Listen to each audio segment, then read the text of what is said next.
नमस्कार दोस्तों, जीके संसार में आप सभी का स्वागत है। आज हम सब जानेंगे विश्व की 10 प्रमुख नदियों के बारे में, टॉप 10 रिवर्स इन वर्ल्ड। बस आप मुझे सपोर्ट करने के लिए मेरे चैनल को सब्सक्राइब करें और जब आपको वीडियो पसंद आए तो मेरे वीडियो को लाइक करें और शेयर करें। तो आइए हम शुरुआत करते हैं। आज का जो हमारा टॉपिक है टॉप 10 रिवर्स इन वर्ल्ड। ठीक है, जो पहली सूची पे है वो है हमारा नील नदी, जो कि अफ्रीका में पड़ता है। और आइए इसके बारे में हम जानते हैं। यह नदी नॉर्थ ईस्ट अफ्रीका में बहती है। ठीक है, और यह विश्व की सबसे लंबी नदी है। नील नदी जो है विश्व की सबसे लंबी नदी है। उसके बाद आता है इसकी लंबाई जो है वो 6650 किलोमीटर यानी कि 4132 मील है, 4132 मील है। ठीक है, उसके बाद इसकी कई सहायक नदियां हैं जिनमें श्वेत नील एवं नीली नील मुख्य हैं। और इस नदी पर मिस्र देश का सबसे प्रसिद्ध आसवान बांध बनाया गया है। आसवान बांध किस नदी में बनाया गया है? तो नील नदी में बनाया गया है। और कौन से देश में? तो बनाया गया है मिस्र में। ठीक है, और उसके बाद जो हमारा सेकंड नंबर पे जो आता है वो आता है अमेजन नदी। अमेजन नदी जो है इसकी जो लंबाई है वो 6400 किलोमीटर है, जो नील नदी से थोड़ी कम है। ठीक है, नील नदी से थोड़ी सी ही कम है इसकी लंबाई, लेकिन चौड़ाई के मामले में नील नदी से ज़्यादा है। लंबाई के मामले में नदी भले ही विश्व के दूसरे नंबर पे है, लेकिन आयतन, लंबाई और चौड़ाई के हिसाब से और पानी के घनत्व के हिसाब से यह दुनिया की सबसे लंबी नदी है। उसके बाद आता है इस नदी में बहने वाला पानी विश्व की अन्य समस्त नदियों का 5वां हिस्सा है। बारिश के दिनों में इस नदी की चौड़ाई जो है वो 190 किलोमीटर तक हो जाती है। दुनिया के समुद्रों में जितना मीठा पानी जाता है उसमें अमेजन नदी का योगदान जो होता है वो 20% होता है, 20% होता है। उसके बाद जो हमारा तीसरा नंबर पे है वो आता है आपका यांगत्जी। ठीक है, यांगत्जी नदी जो है वो चीन में पड़ता है। ठीक है, और इसके बारे में आइए जानते हैं। चीन में बहने वाली यह नदी एशिया की सबसे बड़ी नदी तथा दुनिया की तीसरी सबसे बड़ी नदी है। जो यांगत्जी नदी है वो एशिया की सबसे बड़ी नदी है तथा दुनिया में इसका तीसरा स्थान आता है। उसके बाद इसकी लंबाई जो है वो 300 किलोमीटर है। चीन सरकार ने चीन के सबसे ज्यादा आबादी वाले वुहान शहर के 2 हिस्सों को आपस में जोड़ने के लिए इस नदी के आर पार मेट्रो लाइन का निर्माण भी कर दिया है। जो चीन सरकार है इसके ऊपर एक मेट्रो लाइन डाला है। ठीक है, और 2 शहरों को जोड़ने के लिए, वुहान शहर के 2 हिस्सों को जोड़ने के लिए। ठीक है, उसके बाद आता है इस रेल लाइन की शुरुआत 2 साल पहले हुई थी और इस नदी को चीन में चेनजियांग के नाम से भी जाना जाता है। इस नदी को हम चीन में किस नाम से जानते हैं? चेनजियांग। ठीक है, उसके बाद जो हमारा 4th नंबर पे आता है वो आता है आपका मिसिसिपी, और इसका जो सहायक नदी है वो है मिसौरी। ठीक है, लंबाई के आधार पर यह नदी अमेरिका की सबसे बड़ी तथा विश्व की 4थी सबसे बड़ी नदी है। ठीक है, यांगत्जी था वो एशिया की सबसे बड़ी नदी थी और वर्ल्ड में उसका 3rd रैंक है, लेकिन ये जो है हमारा मिसिसिपी ये अमेरिका की सबसे बड़ी नदी है। ठीक है, लेकिन विश्व में इसका स्थान जो आता है वो 4था आता है, 4th नंबर पे आता है। उसके बाद इसकी जो लंबाई है वो 6275 किलोमीटर है। मिसिसिपी की सहायक नदी मिसौरी है और मिसौरी की सहायक नदी जेफरसन है। ये जो मिसिसिपी है इसकी सहायक नदी मिसौरी है। ठीक है, और मिसौरी की जो सहायक नदी है उसका नाम जेफरसन है। ठीक है, उसके बाद आता है मिसिसिपी नदी का स्रोत जो है इटास्का झील को माना जाता है। मिसिसिपी नदी का जो स्रोत कहते हैं वो इटास्का झील को हम सब जानते हैं। ठीक है, उसके बाद जो 5th नंबर पे आता है वो आता है एनिस या अंगारा भी बोलते हैं इसको, जो या फिर सेलंगा भी बोलते हैं कहीं कहीं। ठीक है, तो इसके बारे में जानते हैं। यह विश्व की 5वीं सबसे लंबी नदी है जो रूस में बहती है। एनिस अंगारा जो है ये रूस में बहती है।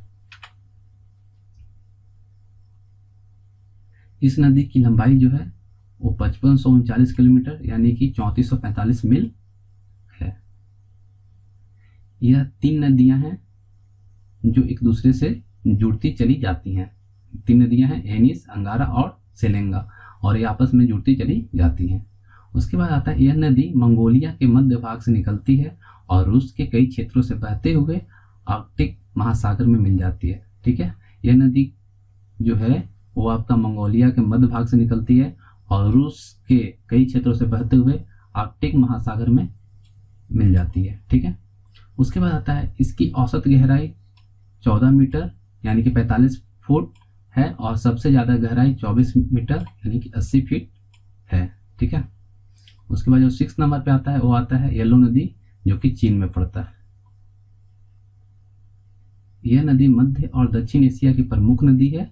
इसकी लंबाई 5464 किलोमीटर है।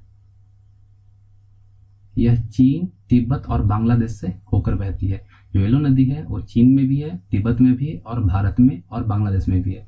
लेकिन ये जो नदी है इसकी जो जिस देश में जाती है उसका नाम बदल जाता है। तो आइए जानते हैं। इसका नाम तिब्बत में सापो नदी है और अरुणाचल प्रदेश में डीह नाम से जाना जाता है तथा आसाम में जो कि इंडिया में है वो ब्रह्मपुत्र जाना जाता है। ठीक है, इंडिया में 2 जगह पे नाम चेंज हो जाता है। अरुणाचल प्रदेश में डीह नाम से जानते हैं तथा आसाम में से ब्रह्मपुत्र के नाम से हम सब जानते हैं। यह दुनिया की सबसे गहरी नदी है। येलो नदी जो है वो दुनिया की सबसे गहरी नदी है। उसके बाद जो आता है हमारा नदी वो आता है ओब इरटिस नदी जो है वो रूस और कजाकिस्तान में पड़ता है। तो आइए इसके बारे में जानते हैं कुछ। ओब और इरटिस नदी का, या इसको हम ओबी नाम से भी जानते हैं, नदी जो है उत्तर एशिया के पश्चिम साइबेरिया क्षेत्र की एक नदी है। ठीक है, जो ओबी नदी है यह उत्तर एशिया के पश्चिमी साइबेरिया क्षेत्र की एक नदी है। ठीक है, उसके बाद इसके बारे में क्या है, ओब नदी की शुरुआत रूस के अल्ताई कार्य प्रदेश के बेशक शहर से 26 किलोमीटर दक्षिण पश्चिम में बिया नदी और कुतुब नदी के संगम से होती है। जो ओब नदी है वो बिया नदी और कुतुब नदी के मिलने से होती है। ठीक है, उसके बाद है इस नदी की लंबाई 5410 किलोमीटर और ओब नदी में इरतिस के अलावा और भी कई नदियां विलय होती हैं जैसे कि तोम नदी, चुलियम नदी, केत नदी, तियम नदी, वाख नदी, वासयुगन नदी और सोसवा नदी। इतने सारे इसमें मिलते हैं। उसके बाद आता है पराना नदी जो कि साउथ अमेरिका में पड़ता है। तो इसके बारे में जानते हैं। ये नदी दक्षिण मध्य अमेरिका में बहती है। ये नदी जो है दक्षिण मध्य अमेरिका में बहती है। ठीक है, उसके बाद इसके बारे में जो फैक्ट्स हैं वो हैं दक्षिण अमेरिका में बहने वाली नदियों में अमेजन नदी के बाद यह दूसरी सबसे बड़ी नदी है। दक्षिण अमेरिका में, साउथ अमेरिका में अमेजन के बाद इसी का नंबर आता है। पराना नदी का मतलब है समुद्र जैसी विशाल। यह ब्राजील, पैराग्वे और अर्जेंटीना में बहते हुए 4880 किलोमीटर का सफर तय करती है।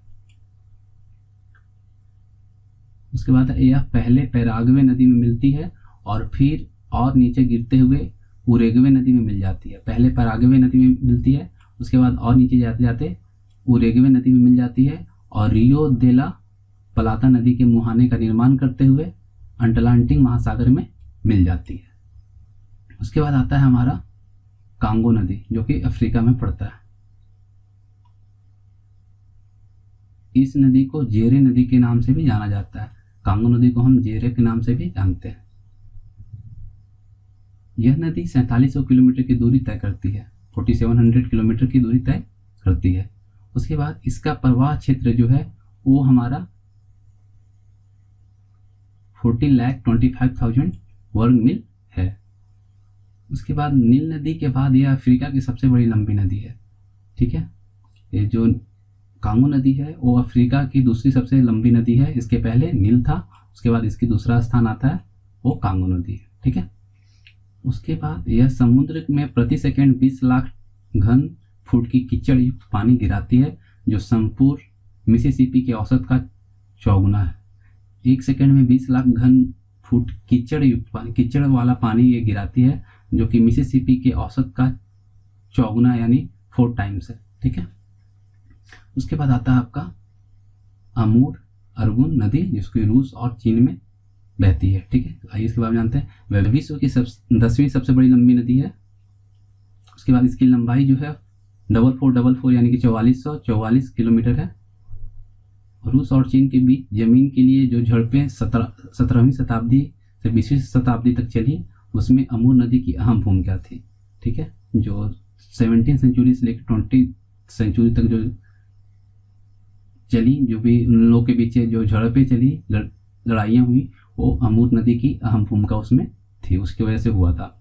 यह नदी रूस के सुदूर पूर्वी क्षेत्रों और पूर्वोत्तरी चीन के दरमियान अंतर्राष्ट्रीय सीमा भी है। यह नदी रूस के दूर पूर्वी क्षेत्रों और पूर्वोत्तरी चीन के दरमियान अंतर्राष्ट्रीय सीमा भी है। Thank you friends. अगर आपको मेरी वीडियो पसंद आई तो आप मेरे कमेंट बॉक्स में ज़रूर अपना फीडबैक दें और वीडियो को लाइक करें और शेयर करें। धन्यवाद।